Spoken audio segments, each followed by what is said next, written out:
But yeah, no, I'm kind of with Laura in that I can understand why that would be frustrating, Yeah, to be I honest. can too, actually. I can see her being there with Rick, and just like you said, and he's just like, okay, dear, I totally understand. And you're like, fuck you.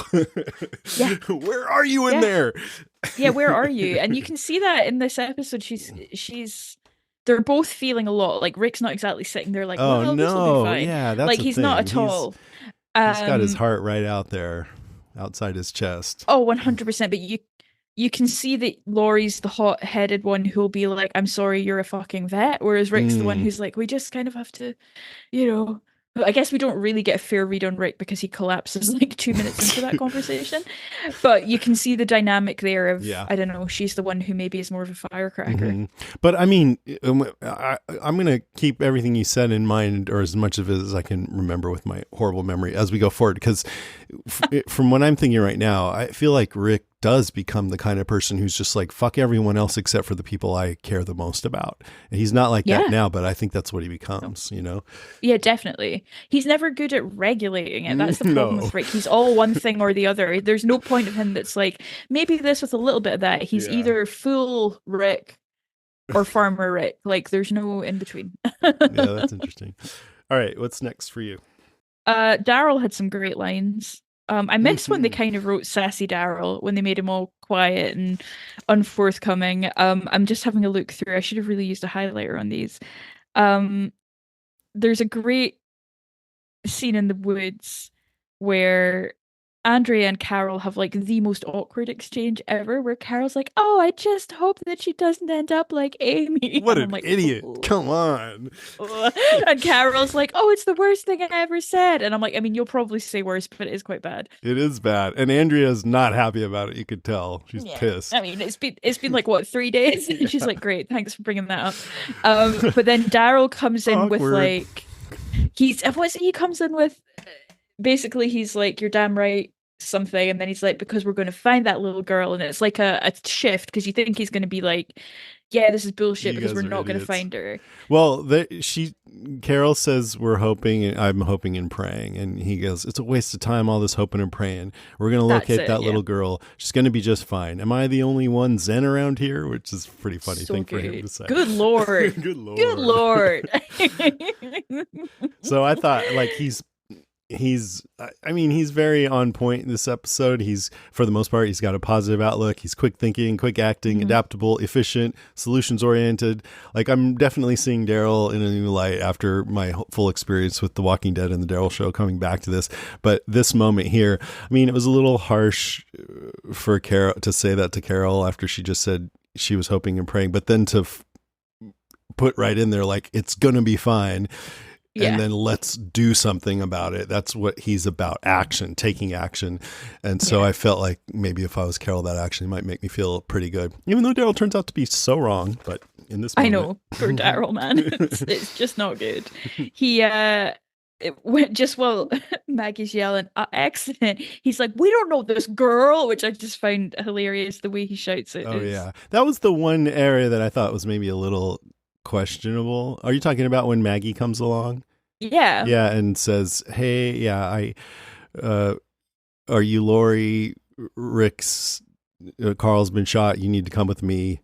And Daryl's like, "Oh, you can't get on that horse. We don't know this girl." And I We was don't know sort of this girl. wondering, like, I guess later on in the series, after they met so many assholes, that would make a lot of sense. And maybe it just shows that Daryl has met a lot of assholes in his life already. But in this moment, it seemed like, oh, yeah, I better go with this woman. Right? I don't Yeah, I know. think Maybe it's because we know Maggie. So that's why, you know? it's Daryl misusing his street smarts. Like it's the situation where like he hmm doesn't need to be using them. But in this, yeah, it was the way he delivered the line though was class. I really enjoyed I that. think it's because we know Maggie. That's a lot of it, too. We're like, what are you talking about, Daryl? That's Maggie.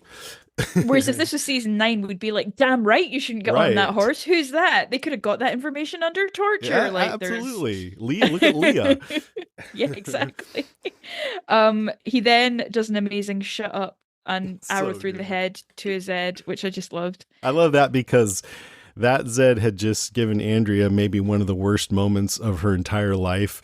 And then he sits up and goes, "Ugh," and Daryl doesn't even hardly look at it, just goes, "Shut up, whip," and takes care Shut of up. it like that. It's like the way I imagine like, I don't know, Nico and Bodhi saying shut up to each other as siblings. Just like, shut up. Shut up, Like, yeah. without You're shooting dead. one another through the head No, with but they do say arrows. you're dead Like, a lot, all the you time. say you're dead. And then finally, I feel like he had another great line.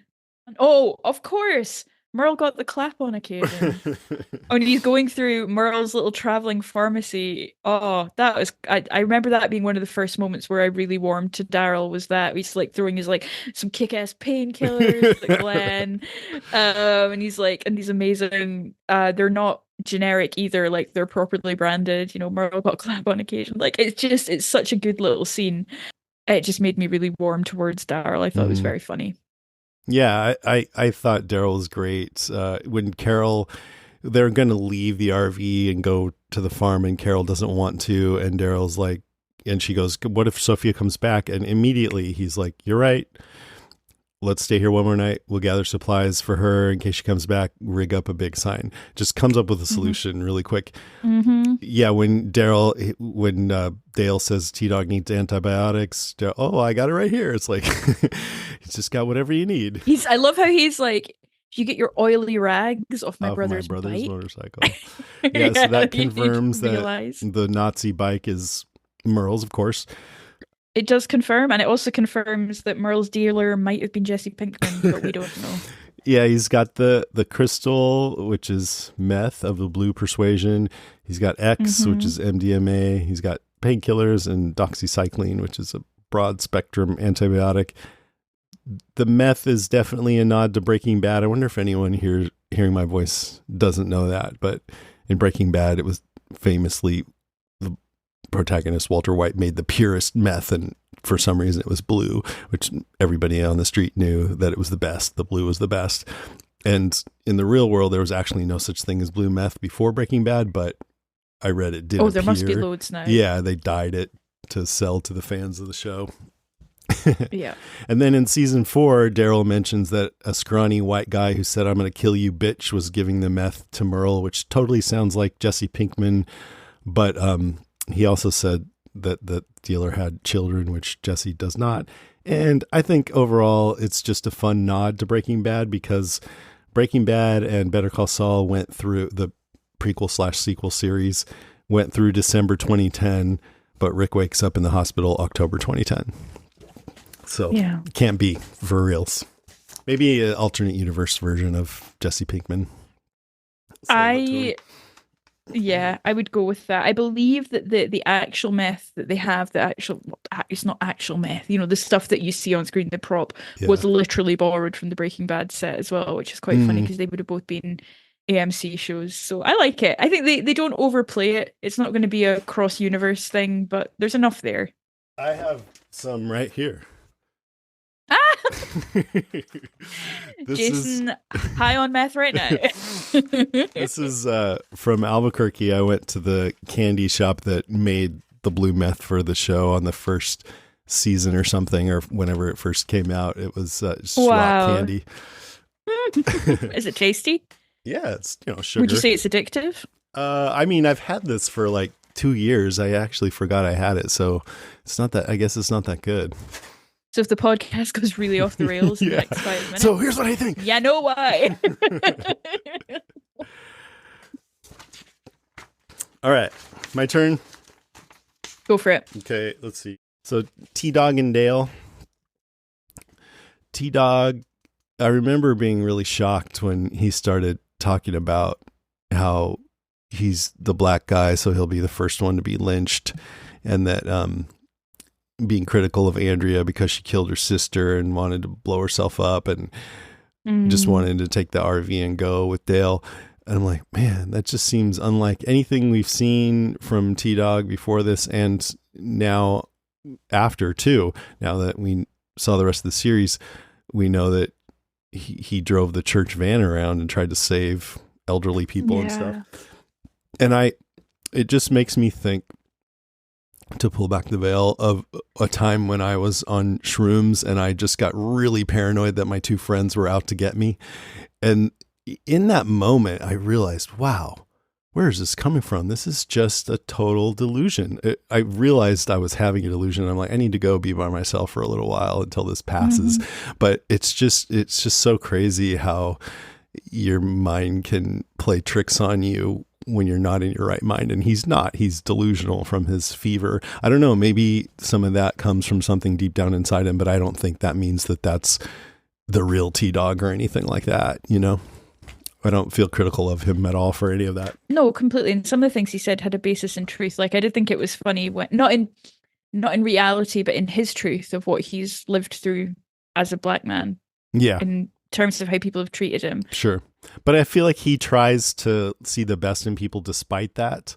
But it's still there. Yeah. And Dale is not wrong when he's like, when he says, you know, this hillbilly, this redneck, these sheriffs have been out helping you. Yeah. And so on and so forth. But I was also a bit like, Dale, like, calm it down just a little bit because, you know, you don't necessarily know his life experience and stuff. So, like, it's also fine. But I think the reveal that it's actually the blood poisoning is a good one, because it does pull you back into, like, oh, that's not who he really is. That's not really necessarily really what he thinks. But it maybe is tapping into, it's tapping into something that's in there somewhere. Yeah. The deepest fears that we have about how we fit in with groups of people who we're in. Yeah, it made sense to me that that might be where his mind would go. Yeah. And that's why it reminded me of that shrooms thing, because I really, for a second, thought these two friends were against me. And it turns out they were, but no, I'm just kidding. And then they tried to kill me, and I was right. No, there was no basis in reality in any of that at all. And I felt it deeply for a second there. Crazy. It's funny what your brain will do to you when you're in those situations and you go, oh, yeah, okay. So then Dale says Glenn has to get T-Dog to the farm to get antibiotics. But then Daryl has some, and so I don't really remember what happens. I guess they stay one more night, and then they join the others at the farm. I guess we'll see. But Glenn and T-Dog go that night. The others come the next day. Did you watch ahead? You did, didn't you?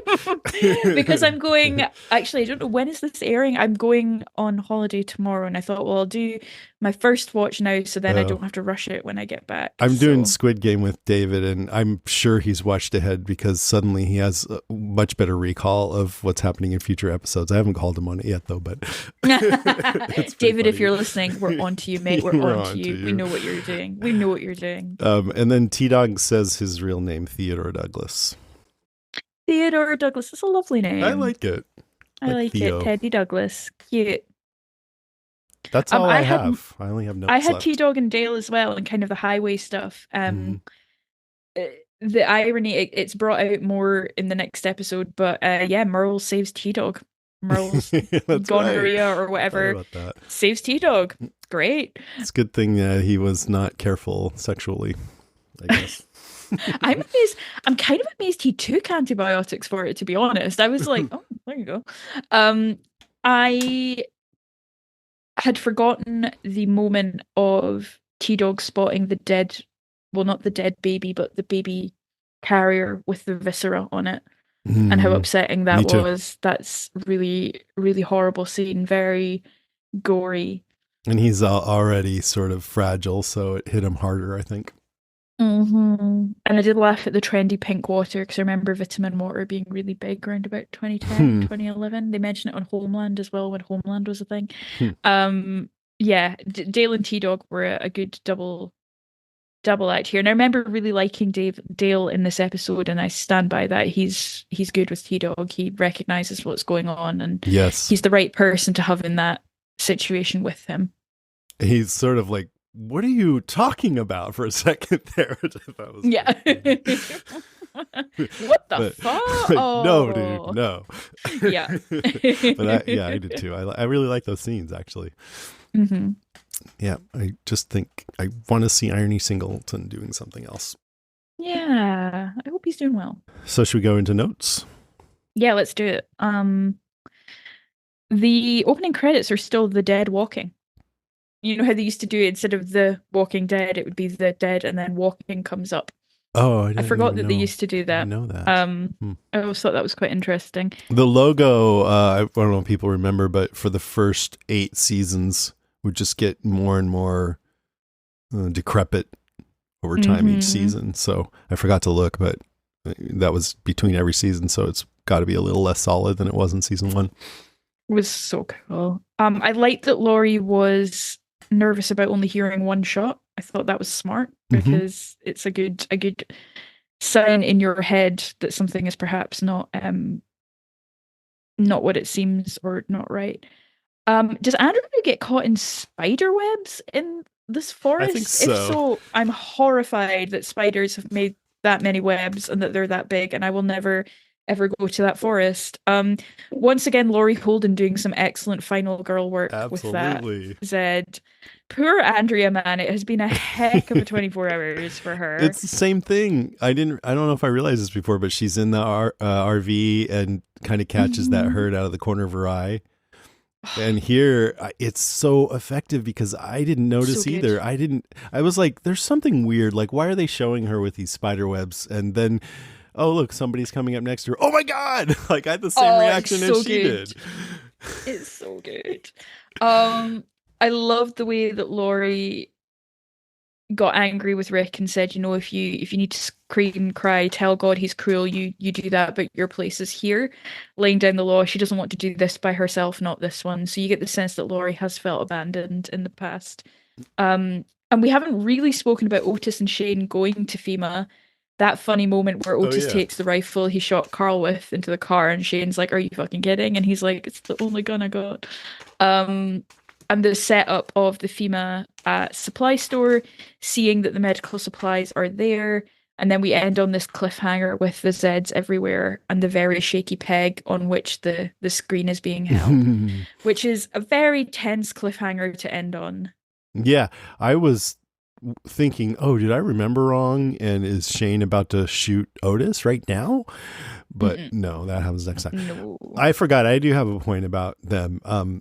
When Otis is leading them to the farm in the first place, right after he shot Carl, right? And so he's showing them how to, and he's out of breath and slow.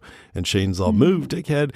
And It's this awful. it is awful, but He's- I don't he's- blame He him. just get. I mean, it's totally understandable, but my Mhm. God, Otis does not have a nice time with Shane, does No, he? but I think Asshole Shane move. kind of maybe his feelings about Otis developed the same way that mine did. My first reaction was, you fucking shot Carl. Why weren't you more careful? And then you realize he just shot a deer. He was hunting. Everyone desperately needs food. He didn't see You Carl. would What are not. you going to do? Yeah, he was a good You would not person. expect to see that thing, Yeah. a kid there. Was it Laurie says, "I'll take it on advisement." Until then, he's the idiot who shot my son. I'm like, Yeah. And fair. I can't blame them, but I mean, I think Shane, by the end, he agrees to go out with Otis, and he's being respectful. So I feel like Hmm. he probably realizes it too once his emotions have calmed down. He more than makes up for it.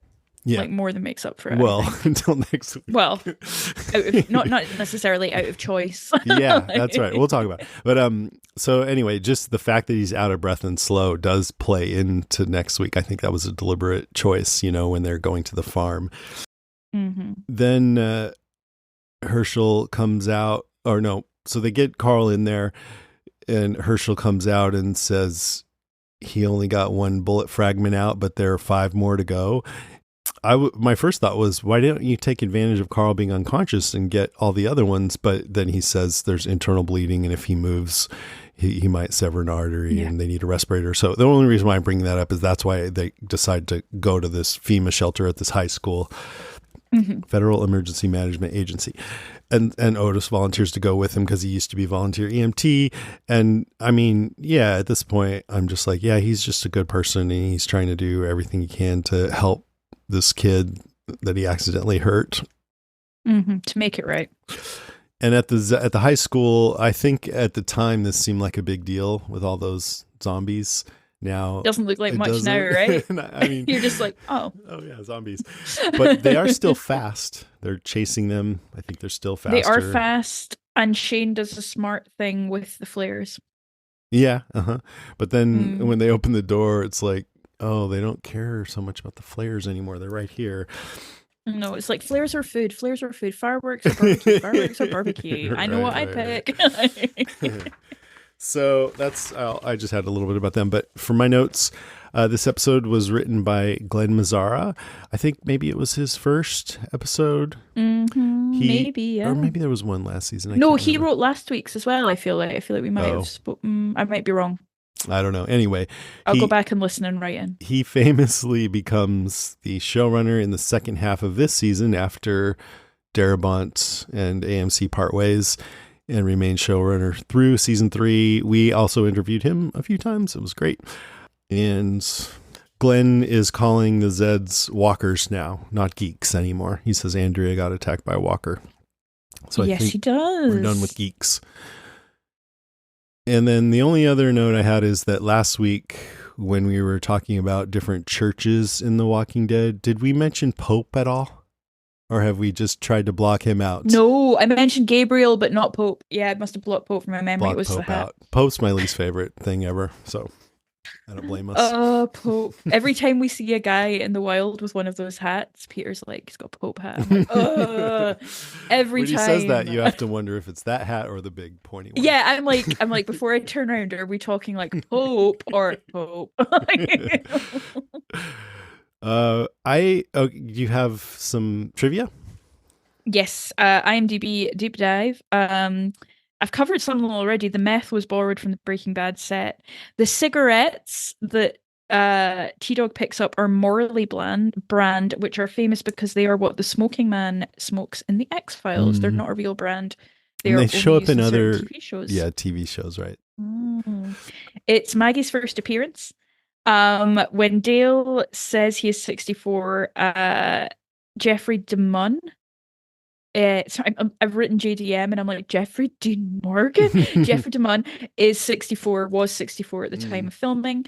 The title Bloodletting. Now, I thought bloodletting was something you did with leeches. I thought it was about the blood transfusion. Yeah. But apparently another meaning of bloodletting is a violent wounding during conflict, which is perhaps more relevant to what's happened to Carl because of the kind of conflict between the living and the dead. And in terms of the timeline, we're still on day 67 and Rick has been awake for 8 days. So it's been a time. I feel like they chose that title Bloodletting because Rick is giving all his blood to Carl, it's too, even though it might not. I like that there's two meanings to it. Yeah. And I don't have an Only on The Walking Dead this week. Do you? Only on The Walking Dead. Would you be grateful to find a vet to operate on your child? Although I would say nobody in this episode is grateful for that, so perhaps it's not even in The Walking Dead. They should be. They blooming well should be. I don't know. Only on The Walking Dead would a woman ride up on a horse and smack somebody in the head with a bat, and you would instantly fall in love with her. No, that would be pretty much any show. Because there's been an accident. Obvious threat to untold numbers of citizens. The people it kills get up and kill. Are they slow-moving, Chief? Yeah, they're dead. They're all messed up. This is a Walking Deadcast news update. So, Entertainment Weekly interviewed Pollyanna McIntosh, who's about to reprise her role as Jadis for the upcoming Walking Dead: The Ones Who Live. Nice. And before I get into the interview, I realized that there's some people who probably thought, they keep saying that World Beyond was pretty good. Maybe I'll watch it at some point. And so if you're one of those people, but you never got around to it, I just wanted to remind you about that because it's all about the CRM, which is the organization that kidnapped Rick. And Jadis, who was pretty shit in The Walking Dead, was pretty great in World Beyond. You get a bit more context to her. Yeah. And yeah, she is much more interesting and watchable. I thought so. She spoke in complete sentences. It was great. Yep. No, I can, without spoiling, there is no performance art. So if performance art is not your jam, you are in luck. Yeah. We especially thought season 2 was really good, especially after the first episode. So if you're like, all right, I'll give it a shot, and you watch the first episode, nah, forget it. That was no good. I think episode 2 on was pretty great. Better than Walking Dead was at the time, if I remember right, or maybe, better than some Walking Dead. And anyway, it gives you a lot of context for the ones who live. So, I mean, I'm sure they're going to try to make the ones who live so you wouldn't have to have seen that. But also the big bad in the ones who live, who's played by Terry O'Quinn, who was Locke in Lost. Almost. He was mentioned a lot in World Beyond, though never shown. So to the extent that people thought he might be Rick. So yeah, that's right. Yeah. Yeah. I'd say it's really worth, like, if you want to, it's what, December, we've got 6 weeks, watch it. Like, what else are you doing? If you're at all listen curious. to us, watch it. Yeah. Do it. I mean, if It's you're great. sort of like, I don't really want to, but they say it's great, so I'll watch it and I'll be mad if it's not that great, then don't watch it then. Yeah, we don't want that responsibility. Yeah. We don't want that. I can't be dealing with that in my life right now. But if you are curious and if you thought about it, now would be the time, because it's going to give you context for Rick and Michonne series. So all that said, Entertainment Weekly asked Pollyanna McIntosh, so how and when did you find out that you were going to be able to play Jadis again, and now at your third different Walking Dead show? She says, It was, right? It was about 5 months before Jadis left The Walking Dead that I knew she was going to carry on. So I've been looking forward excitedly to this leg of the journey for all that time. And then World Beyond was just an added beautiful bonus where I got to come in and play her then and bring another crazy haircut to the world, which was my stupid decision, because then I had to do it again for this one. I was like, oh shit, we have to go back to Dumb and Dumber. It's a bad haircut, to be fair. I know. She says, I did that because I wanted her to be like Joan of Arc. I wanted her to be on this mission that to her was essential and the right way to go. I wanted to make it clear in the story from World Beyond and now in The Ones Who Live that in her eyes, what she's doing is the right thing. And I also thought it gave it a bit of a military edge with that shave. I wanted to give a nod to the original Jadis, because I'd been Anne in between, who was a very different character. And I wanted to say, yeah, Jadis is back. Don't get comfortable. So, yeah, that was good. It looked awful, She's but so interesting. it was a statement. She's so great. Yeah. Like I've done panels with her, and I just say the same thing. They're great, but they're not all great, but she is. But very cool. she had a couple more. So they said, what was it like being back on set with Andrew Lincoln and some of your Walking Dead family? She says, oh, it was just wicked. It was truly like the band's back together. Being that character and getting to connect with another actor and getting to fully go there is just the greatest joy of my work. And Andy is one of those actors who's fully present, unlike Rick. No, I'm just kidding. he's Unlike Rick, his character. He's fully there. He's fully in the scene. He's fully in the character. Anything can happen. There's such a freedom to it. And so getting to see him again was just a delight. And getting to work with him again in those scenes, it was like they changed every time. The more pissed off or upset or disappointed or worn down he played it, the more I had to question as Jadis what I was doing. The tougher and more macho he played it, the more I thought, fuck you, you arrogant little prick. It's not all about you. There's work to be done here. And I'm talking about the character. Obviously, Andy could never be an arrogant little prick. So that was just the most wonderful reminder of the days on The Walking Dead working together. So that makes me feel kind of excited to see them. That sounds like they have a nice little relationship. I like that. And last, they said, anything else you can say about this show and how it's similar to or different from the original series? She says, the setting and the locations are very different. The spirit is all there. I'd say it's a lot of action. It's a lot of pathos. It's a whole lot of love. Look at that. That's a greeting card. But that's what it is. And to me, it's very much in the spirit of the original. It's just that we've never seen Rick in this situation before. So there you go. Aww.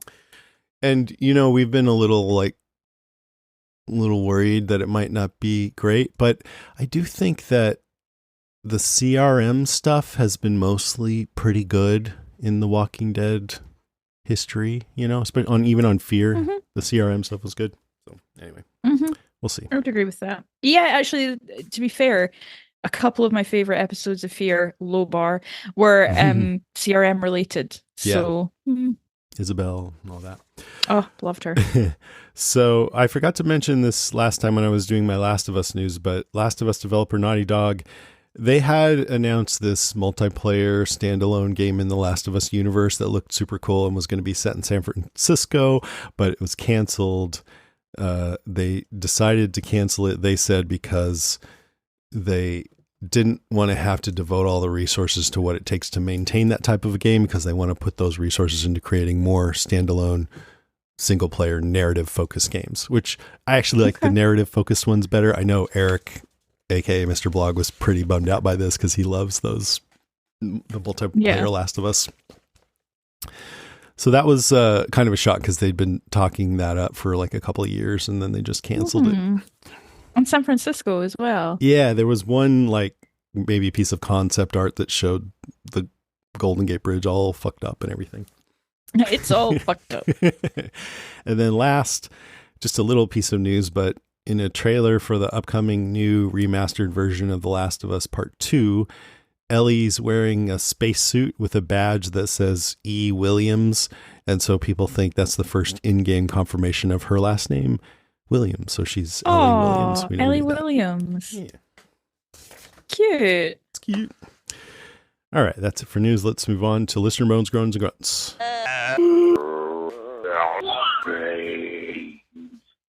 Tej Mateel, friend of the show, says, "Dang, Shane came through for Rick this episode." Not wrong. Last week, Tej sent in a voice message, and I'm trying to remember what it was about. It was about whether Rick later on would have been thinking, maybe I should have went ahead and let myself get blown up at the CDC. And so I was like, had a passionate response to that. What I forgot to do was thank Tej for such a thoughtful message because it was great. And I just came in barreling through. And then also he had another question at the beginning of that message that we didn't answer, which was about whether we think we saw the moment in last week's episode where Rick realized that Lori was with Shane. So he thought maybe Rick, when he saw I think Shane and Lori just chatting and stuff, that he had that realization at that point. What do you think? I think you're onto something, Tej. Because it was the world's least subtle conversation. It was right outside like a paper thin RV. So no, I'm with you. I think that is very likely the point. I think he probably picked up on some things prior to that. But yeah, I think that is the key moment. Yeah, I could see him being the kind of guy who, and maybe this goes to your points about Rick earlier, would sort of have suspicions about that, but just not bother saying it. Yeah, just be like, oh, okay, that's over now, and not even confronting Lori about it. But it's almost like he's British. Right. Andrew Lincoln suggested that. But he's like, I just think Rick wouldn't really want to talk about that. And I don't want to talk about it either. I don't want to talk about it either. Like, okay, fair enough. Clutterbuck. Like, on you go. But I don't know. I think it could be, but I'm not sure. And it makes me try to remember if we ever saw a confrontation about that. I can't remember, where Lori and Rick actually talk about it or something. There's a point where she either tells him or it's about the baby and he's like, yeah, I know. He's just like, I've known. Like, we see when he says that he thinks the baby is Shane's, but I think there is a point before that where it's more overtly talked about that she was with Shane. Yeah. But we'll see. Dabalino Bob Grippy says, take a drink every time Shane does the head rub. Oh, I wasn't even looking for that. Was he doing it a lot? I'm sure he was. Bob would be so drunk. I saw him do it in The Bear. He did it once. Yeah. It's a Bernthal. Yep. It's a Bernthal head rub. Right. Val Leroy says, I forgot about the blue meth. Great to see a reference to Breaking Bad, and I just can't get over how condescending Laurie was to dear Herschel. She just gets on my nerves. I never was a fan of that character. Daryl was great when he said shut up to the walker and then just shot it in the head. I watched that scene a few times. Oh yeah, I listened to the first podcast from this episode again. It was awesome to hear Karen. Oh, yay. I've only gone back and listened to one, and it was pretty fun to listen to. It was one of the season one ones. I forget which one, but anyway. Thank you, Val. Dre Manoni says, I enjoyed the rewatch of this episode. I forgot about Maggie riding in on her horse to save the day. I was paying a lot of attention to her and Glenn since that was their first time crossing paths. Me too. It broke my heart a little knowing what comes, and seeing Maggie with a bat. Shivers went up my spine. Hard to find humor in this show, but I laughed out loud when Daryl shot the Zed, who sat up and says, shut up. I forgot that this episode ends where it does. I felt like I wanted to keep watching, but I'm trying not to speed ahead. Oh, that's nice. Thanks, you and me both, Dre. Gemma Hall, our friend, says Maggie on a horse. I love her and Glenn's first interactions. It just breaks my heart. Watching Rick carry Carl across the field is so heartbreaking and shocking. I had only just had my first son around this time, and I remember the feeling of horror watching it and then watching Carl suffer. It's nice to meet the Green family who will soon become so pivotal to the show, who will become so pivotal to the show. The farm is beautiful and serene, which gives it a sharp contrast to what's happening elsewhere, and possibly even in their barn. Carl is such a survivor, and it makes me angry now in retrospect. Yeah, me too. And that really, the fact that Carl is shot and dying and Sophia's missing, it just makes all of this feel like, fuck, you know, like, God, I hope they can do something. I remember watching the first time. Without those two things, it would be much different. Absolutely. Those are the two things. Chandra Wright says, I thought it was a symphony of an episode. Everyone played their part beautifully. The friendship between Rick and Shane comes through so clearly and is quite believable. I agree. Other than the car talk in season 1, episode 1, I think this is the best representation we get of that. I agree with that too. Yeah. Even more than that, maybe. Andrew Lincoln does a hell of a job playing a traumatized parent, and I get choked up every time I watch him asking Herschel to help his son. I appreciate that the writers used T-Dog's fever-induced ramblings to acknowledge his normally precarious position as the lone black character in their horror show. All my best to everyone for a safe and happy holiday. That's a great way to put Chandra. that. Yeah, it makes me like that even more. Becky Fenner Anderson says, hello, Walking Dead fam, or TWD fam. Very excited to be at the farm. My favorite location besides the prison. Nice seeing Herschel and family again. The start of an excellent storyline. Felt so bad for Otis. You can see the guilt all over his face. And great acting by Chandler during the first surgery part. Maggie coming through on the horse was impressive, though I did cringe when I saw the baseball bat. Laurie's face when she realized Herschel is a veterinarian was hilarious. Laurie, you're completely in over your head, aren't you? Herschel, ma'am, aren't we all? Amen, Herschel, amen. Glenn was cute when telling Dale about Carl and Maggie. This chick came out of the woods like Zorro. I'm excited for the start of an adorable love story. Of an adorable love story. Hate how it ends, though. Great Daryl moments of the episode. Number 1, going through Merle's medicine. All got the clap on occasion. Number 2, when everyone is whining about the search. Am I the only one zen around here? Good lord. 3, the zombie sitting up and Daryl looking over saying, shut up, then shoots it in the head with the infamous crossbow. Overall, I thought the episode moved a bit slow, but I still enjoyed it. I hope you both and all your listeners have an amazing and safe holiday, and don't get bit. Thanks, Becky. Thanks, Becky. Happy it's a holidays lovely to you. message. All right, we got a few calls. Here's Sam from Boston. Hi, it's Sam from Boston, episode 2, where we're introduced to Herschel. Oh, he's one of my favorite characters. It was so nice, like, just bringing him back into this world again for me. And then we see Maggie, who I forgot her first line was, Dad! I forgot about that. But then she goes on to be a badass, like we know she is, and riding on that horse into the clearing like Xena warrior princess, just clobbering the walker and saving Glenn and everyone else. I mean, no wonder he fell in love with her. And then little sweet Beth, oh my goodness. And for characters that don't have a romance on the show, Shane was a really supportive husband to Rick this episode. I mean, right. I was kind of caught off guard. I didn't remember this, but they were like really like physically close, which I guess you had to do for like the camera frame or something. But he would like lovingly wipe the blood off of Rick's face and comfort him a lot and help him with his grief and his guilt and all this stuff. Really being nicer to Rick than I have found Laurie to be, either before or after this episode. And then, like, even when they were, like, kneeling down afterwards, when Herschel said to Shane, he can't leave more than 50 feet from this bed, I'm like, you tell his supportive boyfriend that. And then they're, like, outside talking, and then they're, like, grabbing at each other and being really vulnerable and leaning their heads together, and I'm like, did they kiss? Are they gonna kiss? I don't remember this. And then they jumped back when Herschel opened the door. I'm like, what in the fan fiction? That's true. You know what, though? They jumped back as if they didn't want it looked like they were caught in the middle of something. But then when the camera turns the other way, it's like Otis and Beth are right there. Like they had witnessed the whole thing. So they just like to watch or something. I don't know. It was kind of funny, though. I thought that was really interesting. And like, I mean, I guess the writers knew. They were like, well, we have to have someone be nice to Rick because this is every parent's worst nightmare. And we know Lori's not going to be this nice to Rick. So we have to give him someone to be nice to him.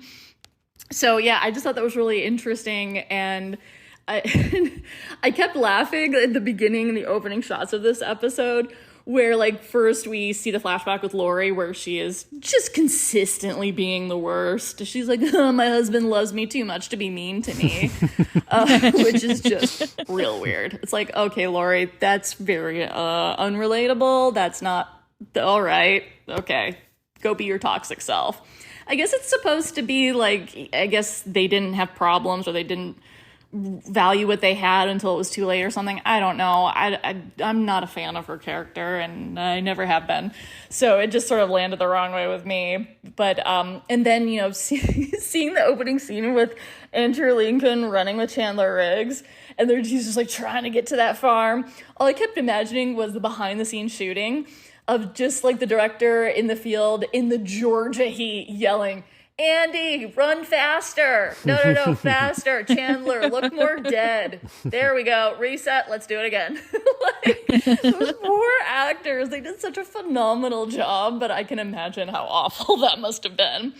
And just, you know, I guess the scene where T-Dog was saying all the inside part outside because of his fever, and then Dale with his indignant, judgy eyebrows just, you know, like, what? What? That's terrible. It's kind of not terrible. It may have said the nicest things, but there's facts in there, Dale, whether you like it or not. Oh, and I did Google that CGI deer from season 7.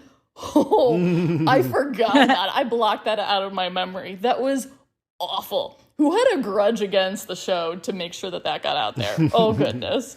So I'm going to try and forget about it again. I can't wait for the podcast. Thanks, guys. Sam's going to be on the Zed Head show this month, Patreon exclusive podcast where we're going to talk about our favorite things from 2023 movies and shows and games. Me and Wendy and Sam. Oh, that's excellent. Yeah. A nice year roundup. Will be her first appearance on there. All right, here is Gloria. Gloria. Hi, Jason and Lucy. It's Gloria from Salem. This is for The Walking Dead Season 2, Episode 2, Bloodletting. So ironic, that opening scene, Lori telling Kyle about Rick being shot. Cut to present day, Rick running with the shot Kyle in his arms. I remember being so petrified as a parent watching that the first time around. Yeah. At least I knew how it was going to turn out this time. And watching little Chandler Riggs, oh my God, scream out was so happy again. Yeah. Seeing Scott Wilson again, so wonderful. Loved that actor. I really miss him in our world. Oh, Daryl, how do I love you? We're going to find that little girl. Am I the only one who's zen around here? Good Lord, he's priceless. Shane and Otis going to get supplies? Not going to end well. I did not want to watch these scenes again. No freaking way. I muted my TV and even fast-forwarded a little. I couldn't do it. Maggie making her grand entrance, I loved it. Oh, well, that's it. That's all I got time for today. I hope both of you have a very happy Christmas with your families and enjoy. Also, be good. But if you can't be good, be careful. Love you guys. Ciao. Good advice. Oh, thanks, Gloria. Is there any scene in The Walking Dead that you just won't watch again? Like you refuse? I'm going to struggle with season 7, episode 1. Yeah. Like I am going to struggle with that. I was thinking about that today. I was like, oh. I did only rewatch the zombie autopsy once. Yeah. I'm sure there will some that will come to me, but yeah, I think I'm going to struggle with the Glenn. Yeah. Yeah. I know. I'm weirdly kind of looking forward to that just to see how it hits me this time. No pun intended. You sick bastard. All right. One more call from Randy. Hey, Jason and Lucy, this is Randy with another No Prize Call-In, where I try and explain something in The Walking Dead that doesn't make sense using their in-universe rules. So why are there corpses and walkers inside of the cars? Well, the obvious answer is because then people have to dodge cars. But my no prize answer is there are people who got sick in the beginning and died while evacuating. So bear with me. In Fear the Walking Dead, it's implied that lots of people were getting sick and dying as the outbreak was beginning. So some of those sick people would have been among the people evacuating. And there's many reasons you'd stay in your car. You assume traffic will eventually start back up. All your stuff's in there. And where the hell else are you going to go? But the big reason is zombies. A zombie would try and get into a car forever if there was someone moving around inside. Early on, a single zombie clawing at your window while you're stuck in traffic would have been enough motivation for most people to stay put. I won't get out of my car if I see a person holding a clipboard too close by, let alone a zombie or a few zombies. So as the sick person inside waits, hoping the zombies leave, they'd feel worse and they'd have less ability to leave, and eventually they'd die. Those people would reanimate, and the zombies outside would wander off. This got me thinking about a no prize for the early variants, but I'll save that for next time. So that's my no prize answer. Feel free to argue it, but I'm covering my ears now, so I won't hear it. Blah, blah, blah, blah, blah, blah. Bye. Oh, Randy. I like that a lot. But the one question I have for you, Randy, is why are they not reanimated when we see them? And I hadn't even thought to ask that myself later because actually whether they were bitten or not, we know that everyone has it. Although that hasn't been revealed in the series yet, and maybe they didn't even. We don't know if they realized it. You know what I mean? The writers. We don't know if they knew that's what really Jenner interesting. said. I hadn't thought of that either. Why, Randy? Randy's not listening. Randy, get your friend Margaret to phone in. She'll know. She'll know. Margaret knows.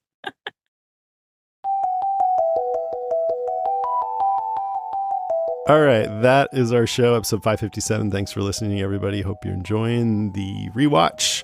Next episode will be The Walking Dead Season 2, Episode 3, Save the Last One. And we will have Karen Sheehan with us for that one. She requested. It's going to be a goodie. Yeah. I'm excited. If you want to write in or leave us a message about it, a voice message about it, you can find all our contact information at podcastica.com.